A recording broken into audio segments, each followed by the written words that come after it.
Today, I'd like to teach you how to find the molar mass of barium oxide. And to help me do that, I'm going to use this table. Bam! So the first thing I'm going to do is write down the elements in barium oxide. So I have barium and I have oxygen. Next is to then write down the number of atoms, right? So that's where the subscripts come into play. So at the bottom of barium, there is an invisible one, so that means there's one barium. And then the same thing for oxygen. There is a 1 down there as well, right? So there's one oxygen. Then take those number of atoms and multiply it by the mass of each element in barium oxide.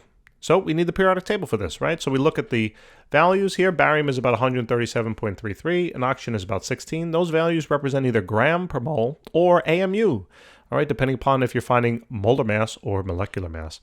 The magnitude of those values are the same. The units are definitely different, but the magnitudes, the numbers are equivalent.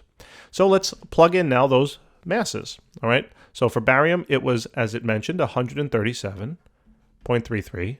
And oxygen is about 16. All right.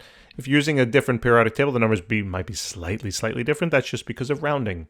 So next, to find the total mass of the element now in the compound, we're simply going to multiply the row here. So each barium is 137.33 units of mass. I only have one of them, so that means a total of 137.33, right, for barium. And same thing for oxygen. Just multiply that on across, so that's 16. And then finally, to find the total mass of the compound, you're simply going to now add up this particular column.